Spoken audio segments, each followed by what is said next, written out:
Muy buenas noches. Agradecemos la presencia de todos ustedes, lo que demuestra el deseo de compartir tan importante ocasión. Es un privilegio darles la bienvenida a este evento, en el que presentaremos el libro titulado Arbitraje Perú contra España, la República del Perú, sucesora del Imperio Español, con derecho a recibir parte de las monedas del Odyssey, que constituye el volumen 58 de la Biblioteca de Arbitraje del Estudio Mario Castillo Freire. A continuación, hará uso de la palabra el señor Renzo Rossini Miñán, quien es gerente general del Banco Central de Reserva del Perú desde septiembre del 2003. El señor Rossini es magíster en Economía por la London School of Economics, habiendo estudiado Economía en la Universidad del Pacífico. También ha atendido diversos seminarios en el exterior, CAF, FMI, BID, The British Council y JICA. Siguió el programa de alta dirección de la Universidad de Piura. Anteriormente se desempeñó como gerente de estudios económicos, así como subgerente de investigación y análisis global y jefe del Departamento de Análisis del Sector Externo en el BCR. Fue analista de los departamentos de Análisis y Programación Financiera, Departamento de Análisis Global y del Departamento de Investigación de Coyuntura del BCR. Es profesor de Política Económica en la Universidad del Pacífico. Tiene diversas publicaciones sobre economía y ha participado como expositor en diversos eventos académicos y relacionados a la banca central. Adelante, por favor.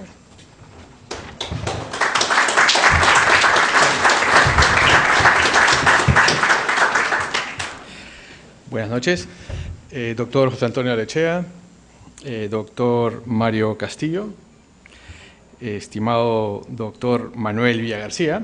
Es un gran honor, señores y señores, estar esta noche con ustedes en la presentación de esta obra que yo, como Banco Central, estaba preguntándome, es un tema básicamente legal, ¿no? Pero la Casa de la Moneda pertenece al Banco Central desde el año 43, aunque la Casa de la Moneda es una institución con más de 450 años. Y este año estamos celebrando también los 450 años de la primera acuñación de monedas en la Casa de Moneda de Lima. ¿Y Casa de Moneda de Lima es importante para el caso que nos trae esta noche? Sí, porque el 95% de las monedas que expolió el Odyssey y que actualmente se exhiben en Cartagena, en Murcia, en España, vienen de la Casa de la Moneda de Lima. Básicamente monedas de 8 reales, perfectamente circulares, con un cordoncillo perfectamente visto, que se produjeron en las máquinas modernas que desde 1751 se trajeron a la Casa de la Moneda. En particular, tenemos una máquina que se llama, le pusieron el nombre de San Andrés, pero esta máquina permitía por primera vez hacer monedas redondas, perfectamente redondas y con el cordoncillo. La tecnología salta en 1751. Y bueno, la mayor parte de las monedas que se encuentran, que encontró el Odyssey y que ahora recuperó el Estado español, son monedas que fundamentalmente se acuñaron en 1780 y la mayor parte son de 1803 y hasta 1804, año en el que la Merced fue hundida. Casi todas estas monedas son de 8 reales de plata. Una visita a Madrid hace 4 años por el Museo Arqueológico Nacional, que está en la Avenida Serrano, en Madrid, traje mi entrada, pude visitar la exposición que habían organizado sobre justamente la Mercedes, la fragata de la Mercedes, la razón frente al expolio, el último día del viaje. El último día del viaje fue, si no me equivoco, 10 o 5 de octubre, no recuerdo ahorita bien, 1804, hace casi poco más de 204 años.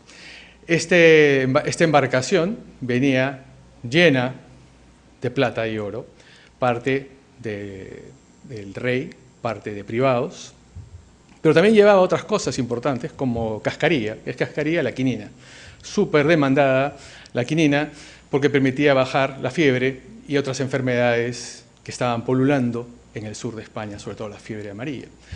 Pero lo importante de aquí es que se encontraron estas monedas, se llevaban más de 970.000 monedas, se recuperaron cerca de 600.000. Esta exposición está hecho muy bien hecha, contextualizada y con mucho respeto, porque murieron 250 personas en este ataque, sin aviso previo y en tiempo de paz, porque en realidad España estaba en paz con Inglaterra. Bueno, entonces tenemos que las 4 embarcaciones, una se hunde, explota, y las otras se las llevan a puertos de Londres, y todas las monedas que llegaron ahí, a puertos ingleses, todas las monedas fueron reselladas. Estas monedas, principalmente las de 8 reales, eran la moneda de mayor circulación en el mundo. Era, digamos, lo que diríamos ahora el dólar. Son casi una onza y eran de mucho valor. 8 reales se usa para grandes transacciones de alto valor, como ahora se haría una transferencia monetaria, ¿no? Que uno la lanza y en un SWIFT tiene la moneda inmediatamente. En ese tiempo, obviamente, las transferencias monetarias tomaban un poquito más de tiempo. De hecho, la travesía tomó más de 4 meses, ¿no? 2 meses desde Lima hasta Montevideo, y de ahí 2 meses, y cuando ya estaban prácticamente por cerrar la travesía y llegar a Cádiz, frente a las costas de Portugal, bueno, se les amenaza y esta fragata de la señora de las Mercedes es hundida, con 250 vidas más todas estas riquezas. Bueno, estas riquezas venían del Virreinato del Perú. Importante siempre recordar, y hoy día me imagino se va a tocar este punto, porque el Virreinato del Perú no era simplemente una colonia, y el Virreinato del Perú estaba mandando riquezas, en este caso al centro, a España, una fuerte cantidad de dinero porque se había concentrado muchas remesas, porque se había entrado a un periodo de paz con la Gran Bretaña, entre España y Gran Bretaña, y supuestamente estaban en paz. Pero España había firmado un tratado con Inglaterra por el cual supuestamente iba a haber compensaciones monetarias, e Inglaterra, de manera preventiva, pensó que este dinero iba a pasar a Francia, que amenazaba con invadir a Gran Bretaña. Así que de manera teóricamente preventiva iba a tomar todos estos recursos, pero esto causó y originó una declaración de guerra. El hundimiento de la Merced fue una causa de guerra. Y empieza esta guerra anglo-española, España con Francia, contra Inglaterra. Una guerra que fue trágica para España, obviamente, por varias razones. Recordemos la batalla de Trafalgar, por ejemplo. Pero el aliado, Francia, que tenía que invadir a Portugal, que era aliado de Inglaterra, decidió quedarse. Decidió quedarse por mucho tiempo, más de 7 años en España, y empieza la Guerra de Independencia Española. Periodo en el que el rey, Felipe VII, si no me equivoco, lo invitan a París, ¿no? Estuvo un tiempo por ahí, apresado, ¿no es cierto? Porque la regencia o España piensa ser gobernada por el famoso José Bonaparte. Bueno, esto de aquí quizás suena a una anécdota que no tiene nada que ver con el asunto, pero sí, tiene mucho que ver, porque con esto empieza todo un proceso, ¿no?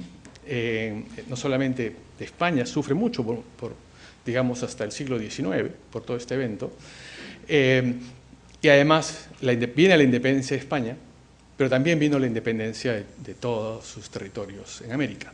O sea, Perú, todo lo que era Virreinato de Perú, etcétera, desde 1810 empieza, lo que estamos empezando a celebrar ahora el bicentenario de esta independencia en 1821. Todo es un proceso. De una manera pensaba, miren, es como que el hundimiento de la Merced arranca toda una secuencia de eventos, ¿no? Porque al final, después que Francia traiciona al aliado, termina España aliada con Inglaterra, que justamente le había hundido justo a la Merced. Y termina todo este proceso, ¿no? Con la independencia de toda América. Y el rey, bueno, Fernando VII, conocido como el rey felón, ¿no? Que pierde todo, que después desconoce la Constitución de Cádiz, termina pues con un proceso de independencia de las Américas. Así que el bicentenario de la independencia del Perú, yo creo que podría ser una buena oportunidad para empujar el proyecto que nos ha traído el día de hoy en este libro, ¿no? Yo creo que esta exposición que en un momento estuvo en Madrid, ahora en Cartagena, que está maravillosamente planteada, ¿no? Porque están las monedas de oro, de plata, todas reconociendo los escudos, en el caso de los reales, expresando cómo se reconoce y cómo se reconoce que son de Lima, ¿no? Con el logo del IMAE, ¿no? El IMAE claramente acá está, y todas estas monedas de oro y plata fundamentalmente de plata venían de Lima. La exposición está contextualizada por los otros productos, sobre las riquezas del Perú, y al final se ha trabajado todo esto, de repente no se ha podido trabajar todo, pero sí todavía queda una buena parte de las monedas que están totalmente pegadas, ¿no? Pero imagínense ver ustedes acá una torre de monedas, que sí es el resto que todavía no ha podido ser separadas, pero la única manera de mostrarlas es todas juntas, ¿no? El final, el gran cierre de la exposición, es ver todo un cerro de monedas de 8 reales en el cierre de la exposición.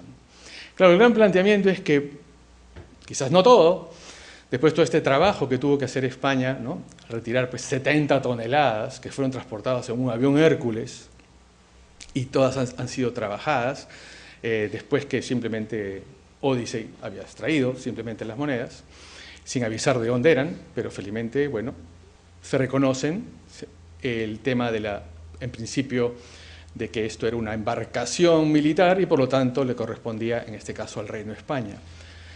Reino de España que es el sucesor del imperio y donde el Perú era un virreinato y era parte de él.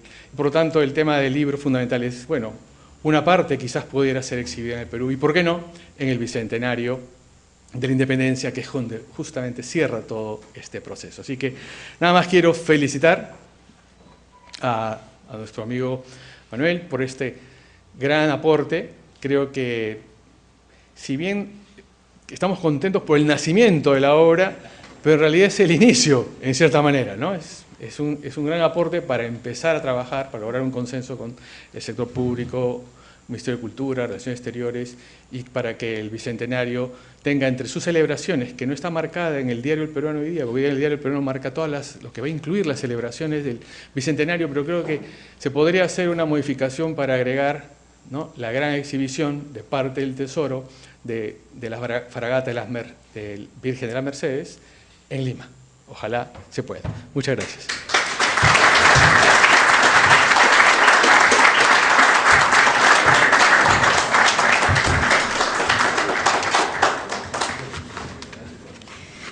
Muchas gracias, señor Rossini. Ahora corresponde que haga uso de la palabra el doctor José Antonio Olaechea Álvarez Calderón, quien es abogado por la Pontificia Universidad Católica del Perú. El doctor Olaechea es miembro del directorio de varias empresas y cónsul general honorario de Dinamarca en el Perú. Centra su práctica en el derecho civil, mercantil, constitucional, corporativo, fusiones y adquisiciones, banca y finanzas, minería y energía, inversión extranjera y financiamiento de proyectos. Adelante.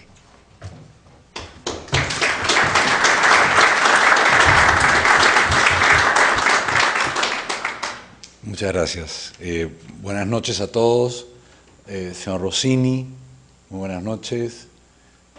Mario, muy buenas noches. Manolo, muy buenas noches. Buenas noches, señoras y señores. Es un honor para mí estar esta noche acá con ustedes, a acompañar a la presentación de esta magnífica obra, y por ello tenía pensado unas palabras que vinculan esta obra, nuestro estudio, el Perú y por supuesto el futuro que todos esperamos que se cumpla. El libro Arbitraje, Perú contra España, la República del Perú, sucesora del Imperio Español, con derecho a recibir parte de las monedas de Odyssey, trae una serie de elementos de gran interés, pero quiero empezar por unos pequeños agradecimientos y me voy a permitir esta liberalidad. Quiero agradecerle al doctor Manuel Augusto Villagarcía por pedirme primero estas palabras y así también a nombre de todos nuestros colegas de estudio, muchos de ellos presentes esta noche, en agradecerle por la dedicatoria tan especial en este momento que nuestro estudio cumple sus primeros 140 años de vida. Gracias, Manolo, en nombre de todos tus socios y compañeros de estudio. quiero además agradecerle a Mario por sus elogiosas palabras con mi padre, con mi abuelo y con el estudio al que él en algún momento también perteneció. Y como bien dice Mario en el prólogo, y como señalan los chinos, todos compartimos un terruño. He visto acá a tu señor padre, que me acuerdo que la primera vez que lo conocí me dijo, inolvidable, tenemos una amistad heredada. Efectivamente, doctor Castillo, tenemos una amistad heredada, los Villagarcía, los Castillo y los Olaechea. Así es que, como iqueños, de corazón, para nosotros este momento es un momento muy especial y por eso nos enorgullecemos muchísimo. Y bueno, para mí este momento es sumamente especial porque me une al autor no solo una gran amistad, sino un gran respeto profesional, labrado a través de muchos años de ejercicio. Tenemos 30 años trabajando juntos. Cuando empezamos, debo reconocer con hidalguía que éramos bien muchachos, ¿no? Estábamos, los años 90 corrían y el estudio Olaechea en ese momento atravesaba todo un proceso de transformación y de cambio generacional y nos tocó, como se dice, asumir lo que correspondía.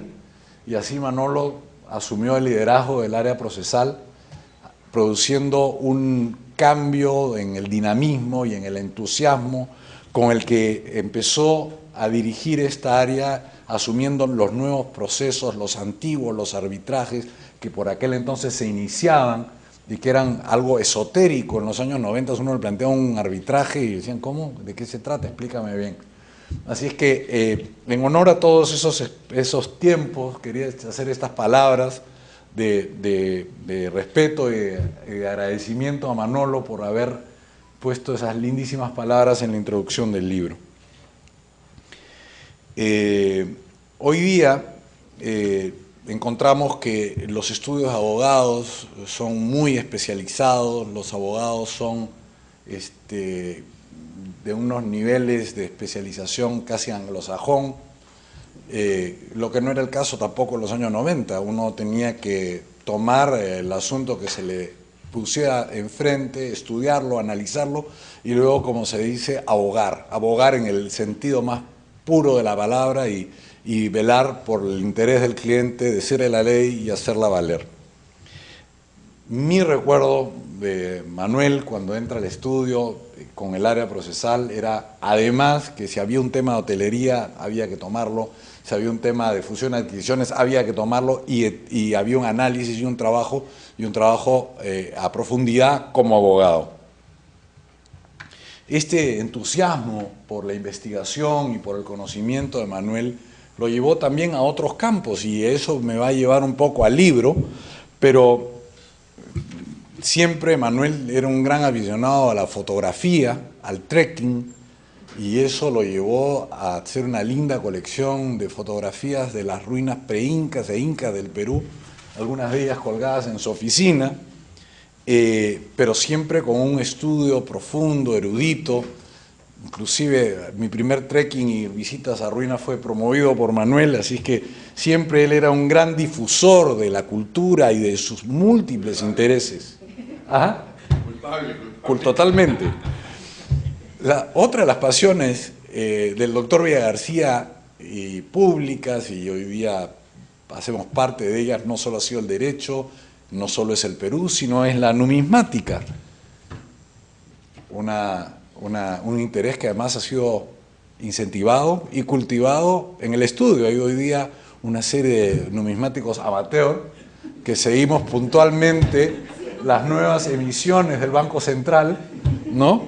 Tenemos una colección de riqueza y orgullo del Perú que hemos guardado con todo cuidado y seguimos cada número de fauna silvestre amenazada. Ya estamos al tanto del otorongo que viene, así es que estamos muy preparados, ¿no?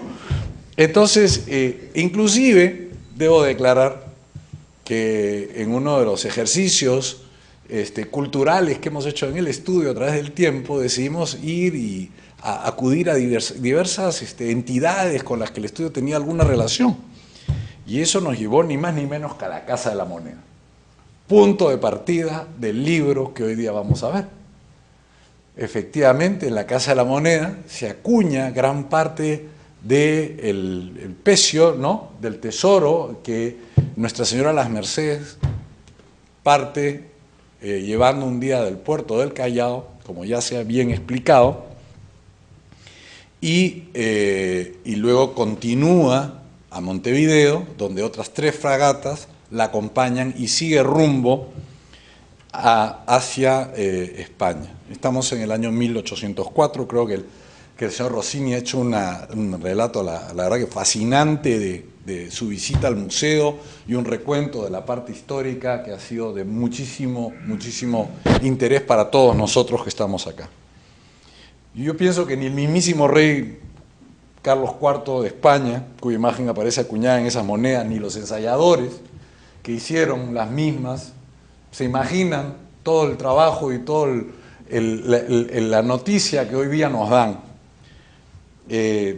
La interesantísima obra que ha preparado el doctor Villagarcía y que hoy ve la luz a través de la colección de arbitraje, del esfuerzo editorial de la Biblioteca de Arbitraje, perdón, del estudio del doctor Mario Castillo Freire, yo personalmente la he encontrado escrita en un lenguaje pues muy ameno, muy directo, y dentro de la racionalidad de un abogado procesalista, el doctor Villagarcía va probando cada etapa, cada momento, y lo va desarrollando con nitidez y amparándose en los hechos y en la ley, y es un trabajo, la verdad que un trabajo de un silogismo jurídico permanente y cuidadoso.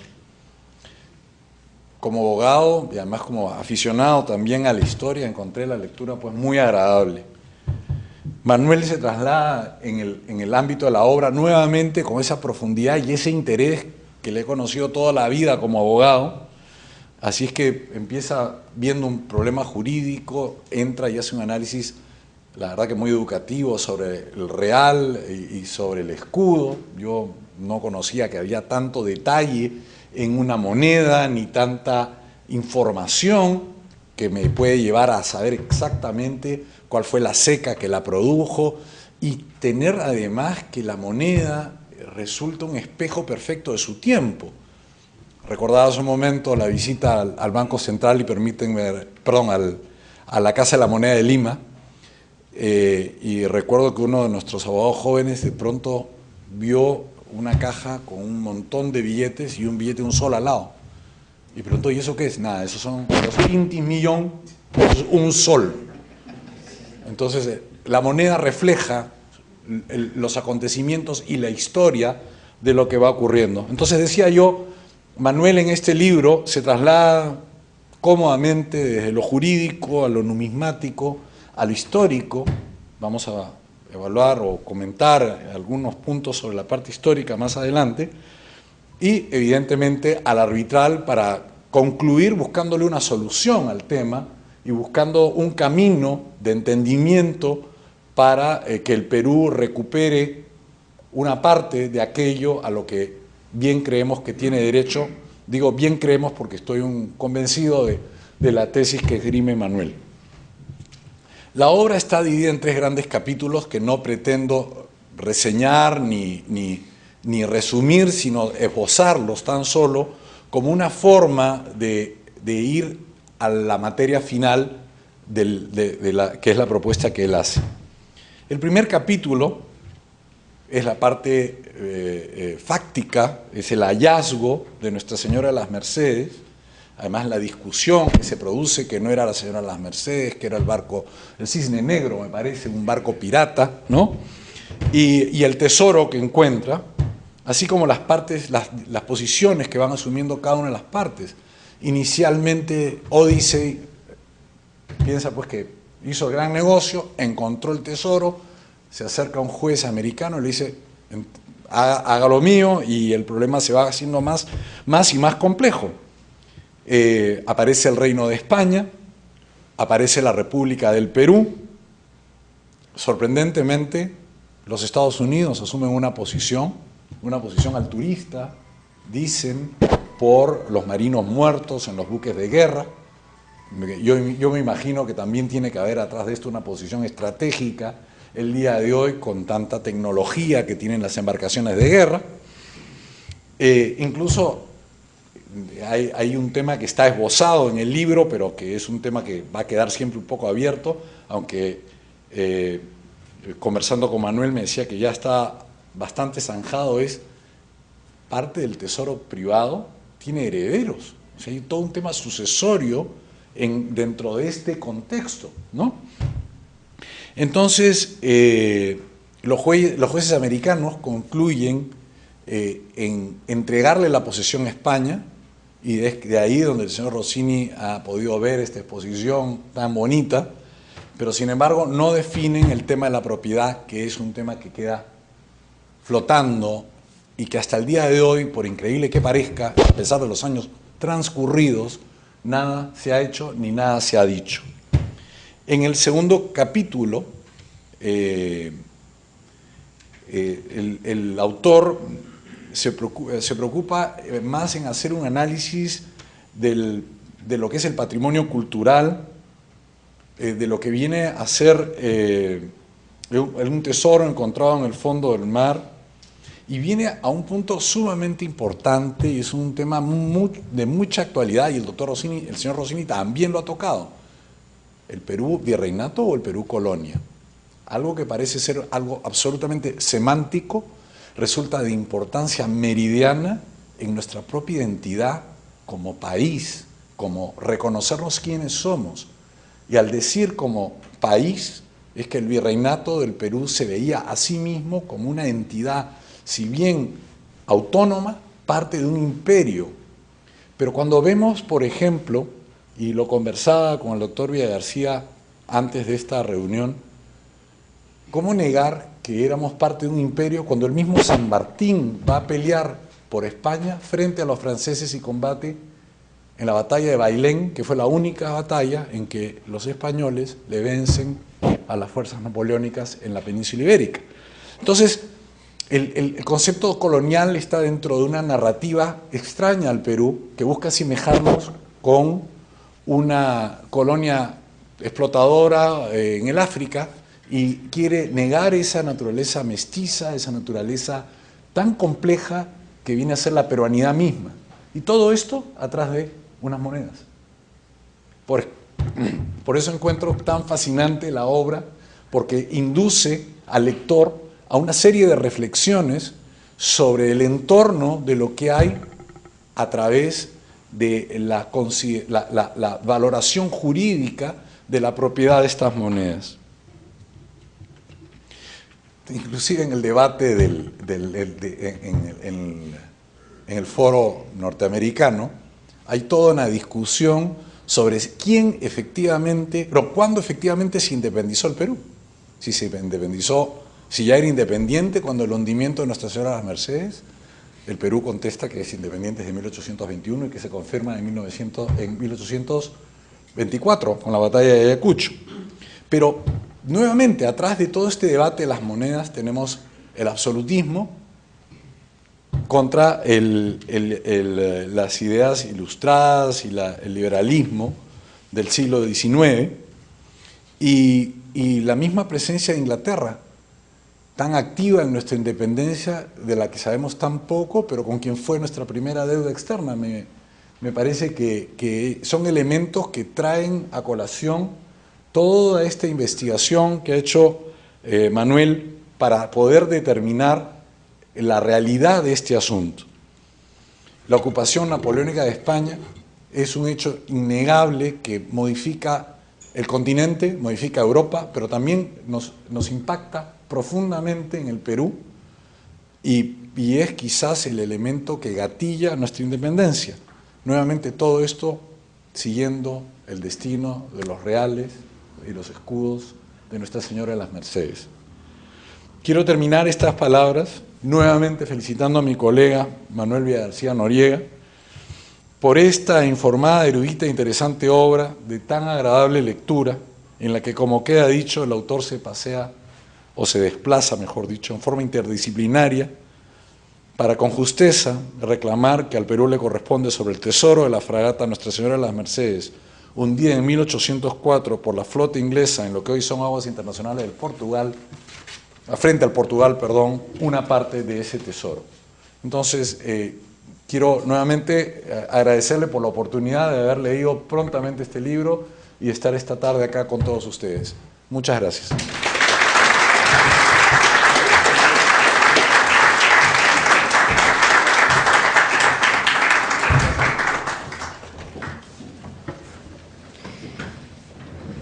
Muchas gracias, doctor Olaechea.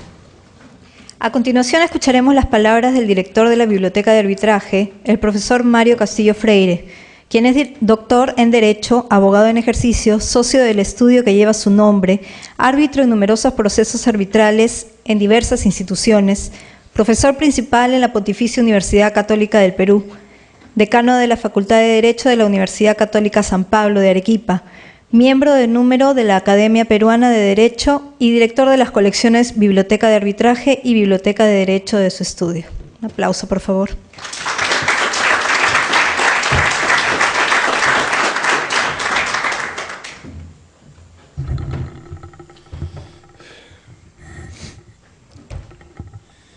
Bueno, señor Renzo Rossini Miñán,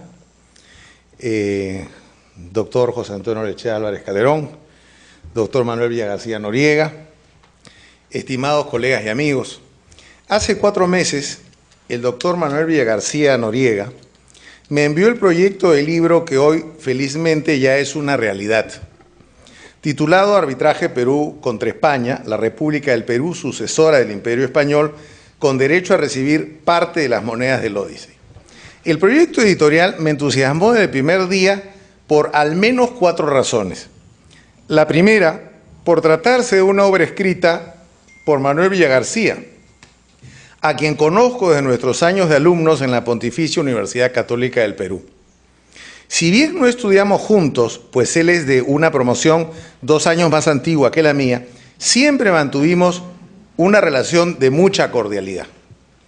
Manuel se especializó en Derecho Procesal y tuvo una extraordinaria escuela cuando fue practicante y abogado del estudio de don Guillermo Gulman Checa, uno de los mejores abogados litigantes que ha tenido nuestro país y escuela de grandes abogados.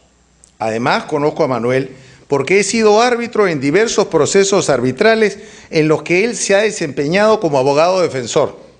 Así también, hemos compartido y compartimos tribunales arbitrales en condición de coárbitros. Siempre he tenido el mejor concepto de Manuel Villagarcía, quien es un duro abogado litigante y un árbitro sumamente honesto y diligente, con quien da mucho gusto compartir tribunales. La segunda razón por la que me entusiasmó el proyecto de publicar este libro consiste en que el mismo combina una serie de aspectos que resultan de notoria peculiaridad. Como sabemos, Manuel es un gran aficionado a la numismática y es una de las personas más entendidas en la materia en nuestro país, habiendo sido presidente de la Sociedad Numismática del Perú. En ese sentido, esta obra combina aspectos muy interesantes de numismática a la par que de historia, derecho y arbitraje. El libro da testimonio de los constantes esfuerzos que ha realizado Manuel para que el Perú defienda sus derechos sobre parte del tesoro que fue rescatado del fondo del océano, como ha sido expresado, por la empresa Odyssey, y que consiste en una cantidad muy grande de monedas de oro y plata transportadas a España en viaje inconcluso por obra de la Armada inglesa en 1804, desde los territorios de América y acuñadas en diversas casas de moneda que la corona española mantuvo en nuestras ciudades. En ese sentido, Manuel Villagarcía subraya la tesis de que, no siendo las monedas patrimonio cultural del Perú, como usualmente se ha sostenido por nuestro país, parte de ellas fueron acuñadas en lo que hoy es nuestro país, y tomando la tesis de la sucesión geográfica de los estados, estima que el Perú tendría derecho a plantear un arbitraje contra España para definir la propiedad sobre dichas monedas, lo que en caso de ganar no solo beneficiaría a nuestro país, sino también a otros de América Latina, como es el caso de México, Colombia, Bolivia y Chile. Para ello plantea la necesidad de que el Perú emplace a España en arbitraje. Dicha tesis resulta en extremo interesante y, sin duda, creo, al igual que el autor, que nuestras autoridades deberían tomar cartas en el asunto a efectos de poder adoptar una decisión al respecto, dado que, si bien España hoy tiene en su poder las monedas, Ello ha sido por decisión de un juez de Tampa, Florida, Estados Unidos, que resolvió el tema de la custodia de las mismas, mas no el de su propiedad, al haberse declarado incompetente para tales efectos. Como se recuerda, tanto España como el Perú se apersonaron ante dicho juez reclamando la propiedad de tales monedas, lo que determinó que, en la actualidad, este tema haya quedado en el limbo y sea de resultado incierto. El lector podrá apreciar la gran versación con que discurre el relato de Manuel Villagarcía, manejando los aspectos neurálgicos de tan interesante reto para nuestro país. Para ilustración de quienes nos acompañan esta noche, no es la primera vez que presentamos esta obra. Habida cuenta de que hace 4 días, el jueves 18 de octubre, ella se presentó en el Centro de las Artes de la Universidad Católica San Pablo, en la ciudad de Arequipa. Esta presentación coincidió con la segunda Convención Internacional de Historiadores y Numismáticos Arequipa 2018. El evento congregó a alrededor de un centenar de expertos en la materia de más de 20 países de América Latina, muchos de ellos abogados. Habiendo sido todo un éxito la presentación de la obra en dicha ciudad, pues congregó a un auditorio que se sorprendió con la temática de la misma y con la tesis que en ella propone su autor. No quiero dejar de contarles cómo entre el día de la presentación de la obra y el día siguiente, en que se realizó un cóctel en la Casa Goyeneche, sede del Banco Central de Reserva del Perú en dicha ciudad, el autor fue requerido incesantemente por sus colegas numismáticos, no solo para efectos de expresarle su interés en la obra, sino también para pedirle autógrafos, fotos y selfies. Me daba mucho gusto apreciar el enorme reconocimiento que el medio numismático otorgaba a la tesis de Manuel expresada en este libro. Esta efervescencia llevó a que, como le decía a Manuel en días pasados, este sea el volumen de la Biblioteca de Arbitraje que más acogida ha tenido en los primeros días de su aparición en sociedad, habida cuenta de que prácticamente de un día a otro se repartieron 140 ejemplares. Como también decía Manuel, esto ha determinado inevitablemente que en los próximos días se vaya a tener que realizar una reimpresión de la obra. El entusiasmo del medio numismático latinoamericano por el tema ha sido tan grande que muchos de los asistentes empezaron a recordar, y esto ha sido alucinante, el número de naufragios de barcos que existen en los diversos océanos del mundo. Hablaban de 1000 y pico, de barcos grandes, y los conflictos presentes y potenciales que se presentan o presentarán en torno a los mismos y a los tesoros de todo tipo que ellos guardan. El interés es tan grande que dentro de las conversaciones entre los numismáticos realizadas en Arequipa, ya se ha acordado entre varios de ellos la elaboración de un segundo libro de arbitraje y numismática, dirigido por Manuel Villagarcía, en el cual escribirán diversos profesionales sobre estos conflictos y su eventual resolución a través del arbitraje, único medio posible para estos efectos. Naturalmente, esta obra también formará parte de nuestra colección. El tercer motivo por el que me entusiasmó desde un inicio la publicación del libro que esta noche presentamos, es que por esas coincidencias que tiene la vida, me leí por primera vez la obra de Manuel en Ica, como ha dicho José Antonio, tierra común de nuestros ancestros, al igual que de la familia Olechea, cuyo estudio cumplió el 4 de octubre 140 años de haber sido fundado por el doctor Manuel Pablo Olechea Guerrero. Y Manuel Villagarcía ha dedicado este libro, además de a su querida esposa Cecilia y a sus hijos, a sus colegas de dicho estudio, en el que es abogado y socio desde hace casi 3 décadas. Esta prestigiosa firma de abogados, la más antigua de nuestro país, hoy es encabezada por el doctor José Antonio Olechea Álvarez Calderón, aquí presente, quien también estudió en la Universidad Católica en la misma promoción de Manuel, y con quien compartí por un breve lapso la condición de practicante del estudio cuando realicé mis prácticas preprofesionales entre octubre de 1985 y diciembre de 1988. En ese tiempo, el estudio era dirigido por el gran abogado Manuel Pablo Olechea Dubois, hijo del insigne Manuel Augusto Olechea y Olechea, ponente del articulado de obligaciones y contratos del Código de 1936 y notorio protagonista en la elaboración de ese cuerpo legal, además de ministro de Hacienda y primer presidente del Banco Central de Reserva del Perú. En ese sentido, me alegra mucho la feliz coincidencia de la aparición de esta obra en la Biblioteca de Arbitraje, y me auno el homenaje que el doctor Manuel Villagarcía Noriega hace al estudio al que pertenece, del cual yo también formé parte y de cuyos abogados de ese tiempo, la mayoría de los cuales lamentablemente ya han fallecido, aprendí derecho y su honesto ejercicio, palabras que están consignadas en la dedicatoria de mi tesis de bachillerato titulada Los contratos sobre bienes ajenos, que obra en la Biblioteca del Estudio. No me cabe duda de que quienes realizan sus prácticas preprofesionales en un estudio de abogados siempre llevarán en su vida las influencias de aquello que aprendieron y de quienes recibieron esas enseñanzas. Manuel Pablo Echea Dubois fue un abogado muy lúcido, de cordialidad y trato impecable, y de muy fino humor. Nunca podré olvidar cuando a veces nos encontramos en el primer piso del edificio donde quedaba el estudio Leche en el centro de Lima, que era el del Citibank, hoy Jurado Nacional de Elecciones, y el doctor Manuel, generalmente acompañado de algunos clientes, me presentaba y les decía: el doctor Castillo es nieto del doctor Juan Lino Castillo, un hombre decente en un país de pillos, aunque claro está, la palabra empleada no era pillos, pero también empezaba con P.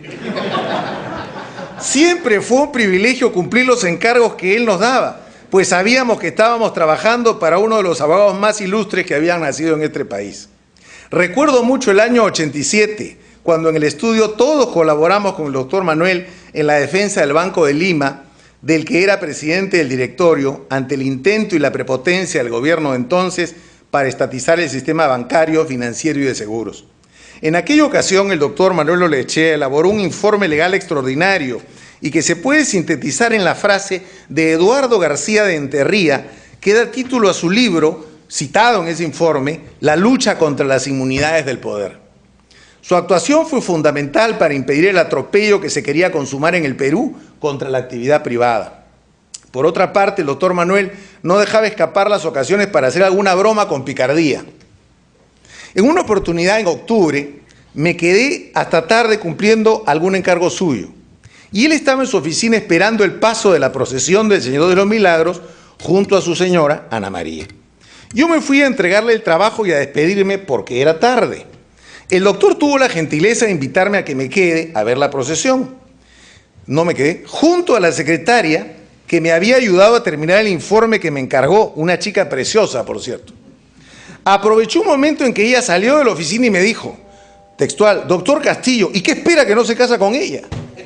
Esta afirmación, guión consejo, me sorprendió, pero era claro que había notado que mi interés por la referida chica iba mucho más allá de lo profesional. Claro está que no me casé con ella, sino con mi linda esposa Laurita, que está aquí en la primera fila, por si acaso. Además de lo aprendido en el ejercicio profesional, me marcó mucho la presencia en el estudio de Lechea durante el primer año de prácticas, la sala de practicantes, y esto fue importantísimo para mi vida. Durante el primer año de prácticas, la sala de practicantes estuvo ocupada por los liquidadores de una empresa que fue importante cliente del estudio, y a los practicantes los ubicaron en el directorio de la biblioteca, sin duda, la mejor biblioteca jurídica privada del país. Fue un privilegio poder descubrir en ella a los autores cuya lectura me ha seguido acompañando en todos mis años de investigador y abogado, a la par que la tranquilidad de ese ambiente me permitió desarrollar mis tesis de bachiller y de magíster en Derecho, dadas las enormes facilidades y gentilezas que tanto el doctor Manuel como José tuvieron para conmigo al facilitarme el acceso a sus más preciados libros.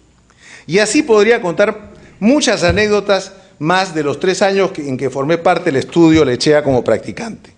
140 años son más de 2/3 de la existencia de la República del Perú, y todos quienes ejercemos la profesión sabemos lo difícil que es el llevar adelante un estudio de abogados, y más aún habiéndolo hecho con el lustre que todos reconocen al estudio Lechea, que en sentido figurado es, de una manera u otra, padre, abuelo y tal vez bisabuelo de muchos de los estudios de abogados de Lima, dado que quienes ayer u hoy los han integrado, algunas veces formaron parte de dicha institución.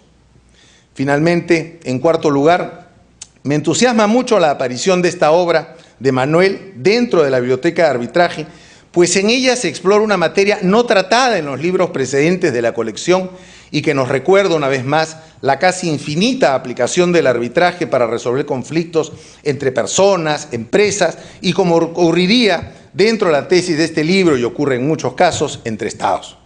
Concluyo felicitando al doctor Manuel Villagarcía Noriega por tan minucioso e interesante trabajo y sobre todo por su inclaudicable y brillante defensa de los intereses del Perú. Estoy seguro de que ustedes, queridos amigos, se deleitarán con esta obra. Muchas gracias.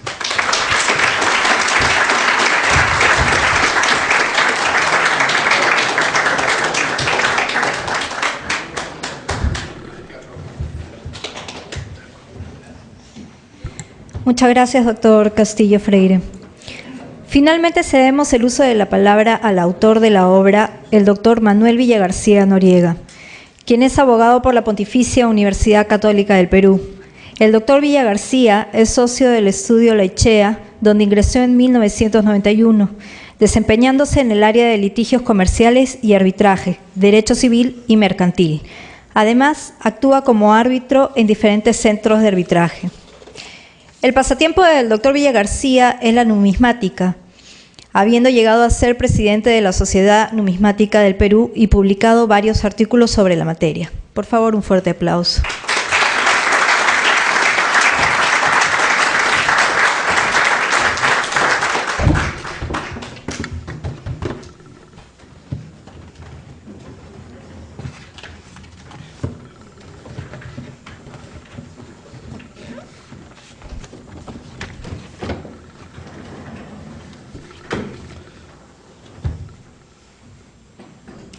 Muy buenas noches. Muchísimas gracias por acompañarnos el día de hoy. Además, tengo que agradecer a mi amigo, el señor economista Renzo Rossini, gerente general del Banco Central, a él y a su directorio, que además de establecer una larga estabilidad de nuestra moneda en nuestro país, ha logrado que la numismática crezca de manera exponencial en cada rincón de nuestro país, con la serie, por ejemplo, de Riqueza y Orgullo del Perú, que ya José mencionó. Agradecer al director de la Biblioteca de Arbitraje, señor doctor Mario Castillo, quien ha hecho posible que este libro se constituya en el volumen 58 de esta colección. Yo tenía miedo cuando se lo planteé a Mario, porque decía, Mario nunca había publicado un libro con figuritas. Y a colores. Muchas gracias, Mario. A mi socio y amigo, señor doctor José Antonio Lachea, compañero de muchas batallas y en las que todavía estamos ilesos y victoriosos.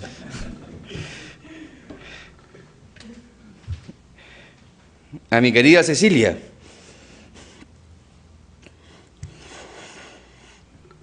un poco de emoción.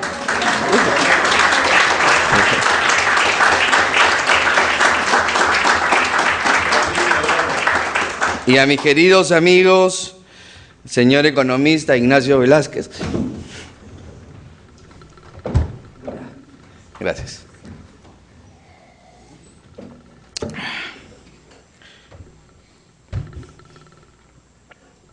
Y señora doctora Juliana Pitaluga,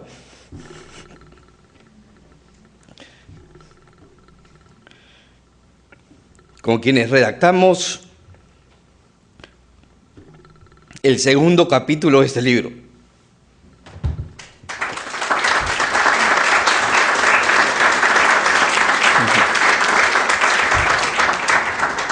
Muy bien, ese libro contiene el seguimiento que hemos hecho durante 10 años a esta controversia todavía inconclusa y donde el Perú ha perdido la primera batalla judicial, pero no la última, que se es someter a arbitraje si no hubiera entendimiento entre las partes. Quiero empezar presentándoles una moneda de 8 reales de la República del Perú de 1831. Esa moneda, que tiene más de 100 años, se acuñó en la Casa de Moneda de Lima por la República del Perú. La citada moneda se hizo para que circule por todo nuestro país, y yo remarcaría, exclusivamente por nuestro país, y ahora es considerada como Patrimonio Cultural del Perú. Este asunto es pacífico y no existe ninguna discrepancia. Y ahí en una redondelita ven lo que se refería el señor Renzo Rossini, que tiene el monograma de la Casa de Moneda de Lima, que es un limae.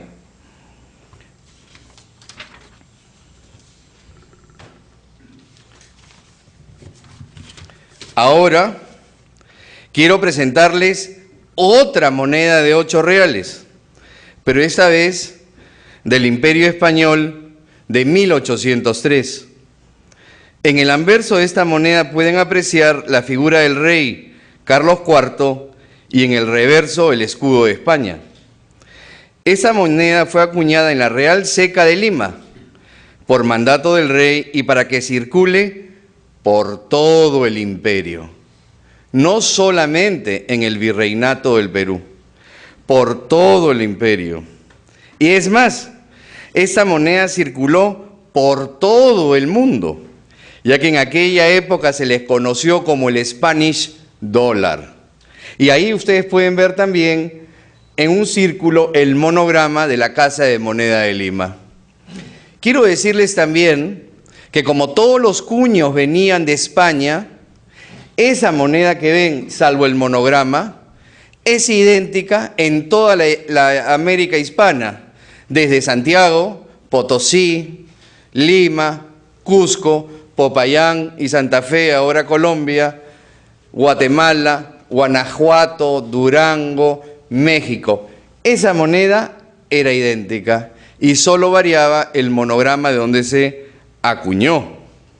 Entonces, aquí tenemos el primer problema jurídico y nos preguntamos, ¿esta moneda que es del Imperio Español puede ser parte del patrimonio cultural del Perú?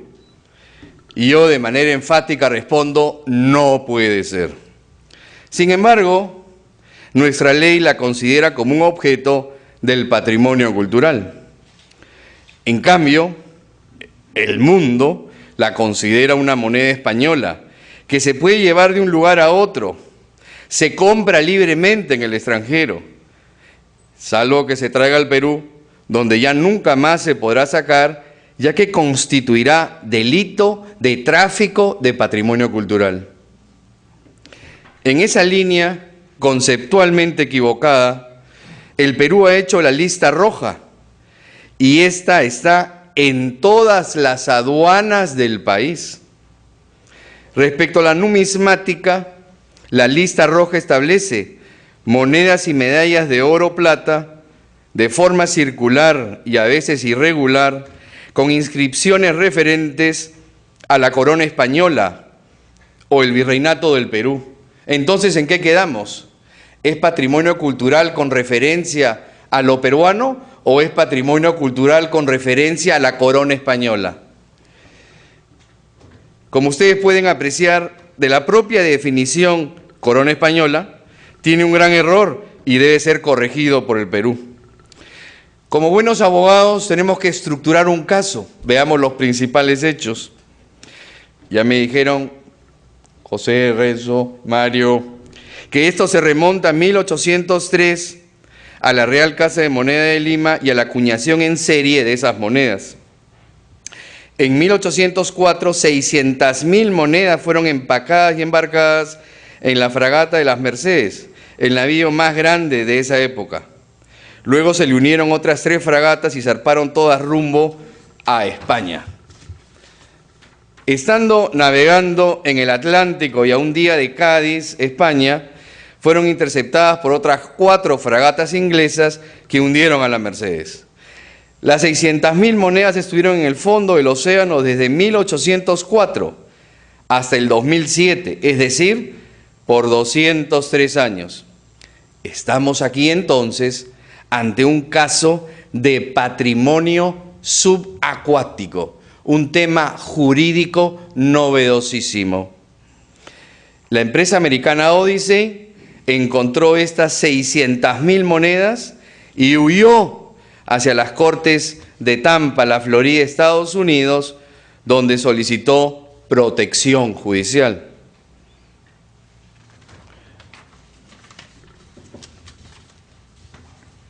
Presento ahora la Resolución Suprema 041-2009-RE del año 2009 que firmó nuestro expresidente Alan García y además por el ministro de Relaciones Exteriores José Antonio García Belaúnde y nuestra amiga Charo Fernández, ministra de Justicia. En esta Resolución Suprema del 2009, voy a leer 2 párrafos para que vean el interés que el Perú ya tuvo en el 2009. Dice que la empresa estadounidense Odyssey Marine Exploration ha hallado en las profundidades del Océano Atlántico una embarcación que contiene un cargamento de bienes, respecto de los cuales el Reino de España ha reclamado judicialmente derechos de propiedad ante la Corte Distrital de Tampa, Florida, Estados Unidos de América, que en tanto se presume que dichos bienes han sido elaborados y producidos en el Virreinato del Perú, el Estado peruano se encuentra legitimado para intervenir en el referido proceso judicial a fin de salvaguardar sus intereses, velando por el patrimonio cultural de la nación. En este libro se sustenta pues el error inicial cometido por la República del Perú al considerar que estas 600.000 monedas constituyen patrimonio cultural de nuestro país, cuando en realidad son monedas españolas que se hicieron por encargo del rey Carlos IV, rey de España. En efecto, en las Cortes de Tampa, Estados Unidos, se dio esta primera batalla judicial entre el 2007 y el 2012. Este litigio llegó inclusive hasta la Corte Suprema del citado país. Los jueces de Estados Unidos establecieron que la empresa buscatesoros de Estados Unidos, denominada Odyssey Marine Exploration, debía entregar todo lo encontrado a España, quien actúa desde ese momento como nuevo custodio de esas monedas. A la fecha ya han transcurrido 6 largos años. Además, los jueces de Estados Unidos fueron enfáticos y establecieron que no podían pronunciarse sobre el mejor derecho de propiedad, esgrimido por un lado por España y por el otro por el Perú.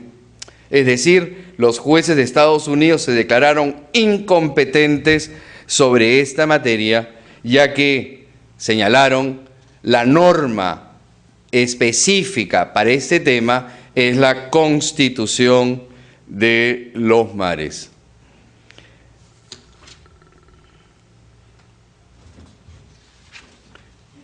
Ustedes pueden apreciar aquí que en febrero del 2012 el diario El Comercio publicó a manera de rebote una noticia aparecida en España donde se señalaba que España, luego de ganar esta controversia, ganarle al Perú, ganarle a Odyssey, ganarle a todo el mundo, evaluaba dar al Perú algunas monedas del Tesoro Virreinal. Lo cierto es, repito, que han pasado 6 años y seguimos en lo mismo. Por lo que tomo el guante, Renzo, y vamos a seguir impulsando para ver si, como consecuencia del 2021, logramos que algo de esto llegue al Museo del Banco Central, que es donde debería estar y exhibirse. Por ello, y luego de estos 6 años, nosotros seguimos gritando: no te olvides, Perú, de este gran tesoro. La norma que regula, entre otras, esta controversia, como dije, es la Constitución de los Mares, o con su nombre exacto, que es la Convención de las Naciones Unidas por el Derecho del Mar. Muchos me dirán, el Perú no quiere firmarla a la fecha. Sí, estamos de acuerdo, pero ya la invocamos en La Haya contra Chile y ya sabemos el resultado exitoso que logramos en La Haya. La Constitución de los Mares ya fue firmada por la gran mayoría de países y es una norma del derecho internacional plenamente aceptada. Quiero leerles dos artículos fundamentales de esta convención. El artículo 95, que establece la inmunidad de los buques de guerra en la alta mar. Dice, los buques de guerra en la alta mar gozan de completa inmunidad de jurisdicción respecto de cualquier estado que no sea el de su pabellón. Y luego el artículo 149 señala objetos arqueológicos e históricos.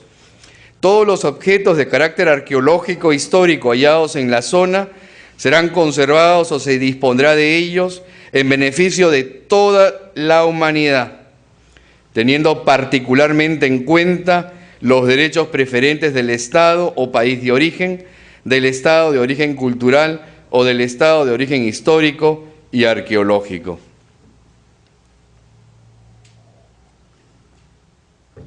De acuerdo entonces a estas normas, en principio le da la propiedad exclusiva de las 600.000 monedas a España. Repetimos, era una fragata, un buque de guerra de la época de España. Sin embargo, como veremos, esto no es así. Planteamos que la República del Perú formule un requerimiento expreso al Reino de España. Y en el caso que no se llegue a un acuerdo, el Perú inicia un arbitraje contra España. Aquí estamos frente a un caso de sucesión de estados. Si en 1803 y 1804 la República del Perú no existía, ¿qué éramos entonces? Nos ayuda el historiador Rafael Sánchez Concha, de la Facultad de Historia de la Universidad Católica San Pablo, quien nos señala: el Perú no fue una colonia, sino un reino más dentro del Imperio Español, un reino con la condición de vicerreino o virreinato. Inicialmente fue una gobernación a partir de la conquista emprendida por Pizarro, llamado genéricamente el Reino del Perú.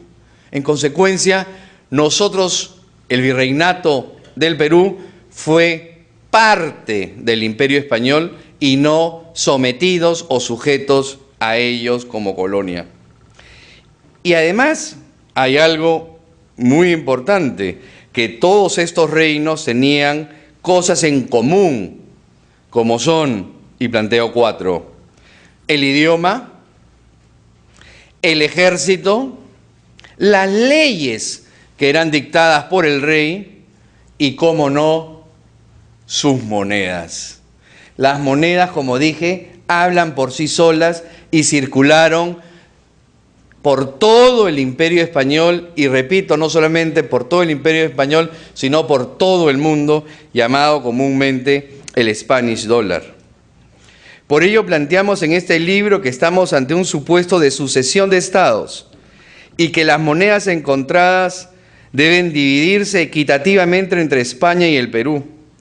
Y en el caso que España no acepte el pedido del Perú, nuestro país debe iniciar un arbitraje que debe tramitarse con arreglo a la Constitución de los Mares, que regula que debe conformarse un tribunal con 5 árbitros, algo no muy común en nuestro medio.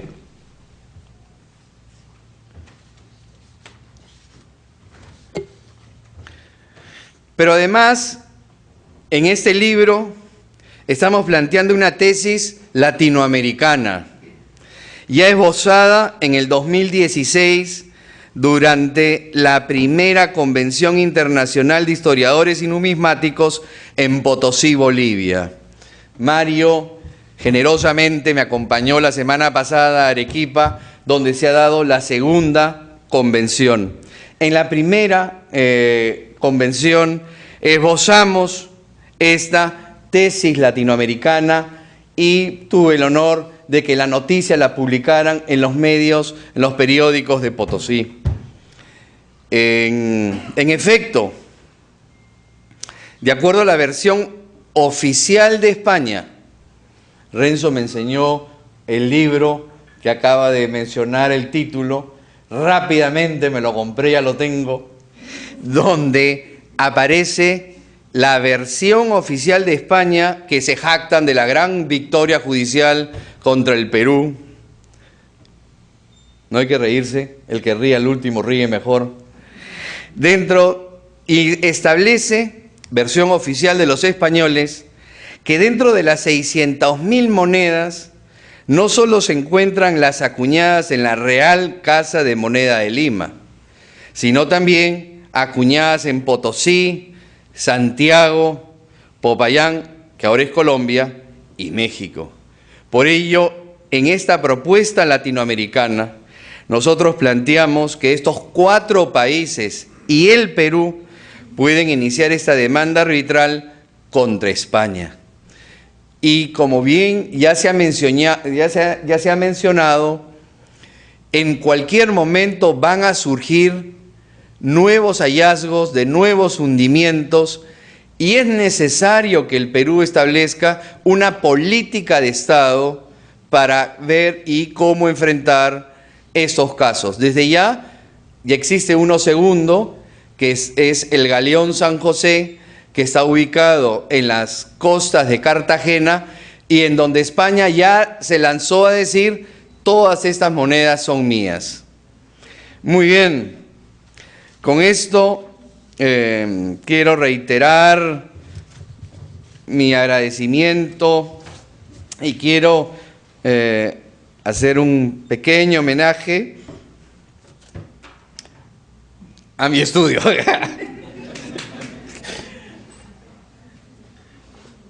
Por sus 140 años.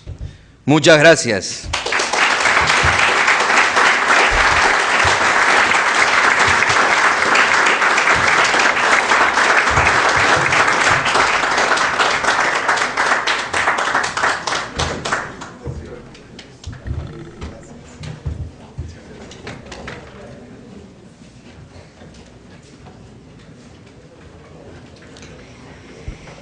Muchas gracias, doctor Villagarcía.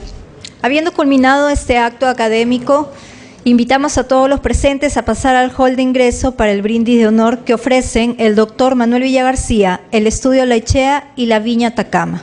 Gracias.